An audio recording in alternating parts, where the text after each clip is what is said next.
ঠাকুরগাঁওয়ে অনুষ্ঠিত হল বিএনপির দ্বিবার্ষিক সম্মেলন।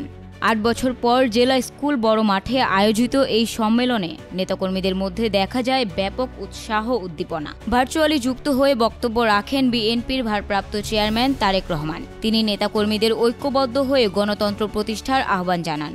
সম্মেলনের উদ্বোধন করেন বিএনপির মহাসচিব মির্জা ফখরুল ইসলাম আলমগীর। তিনি বলেন, শহীদ প্রেসিডেন্ট জিয়াউর রহমানের ২১ দফা কর্মসূচির ভিত্তিতেই নতুন বাংলাদেশের রূপরেখা তৈরি হয়েছিল।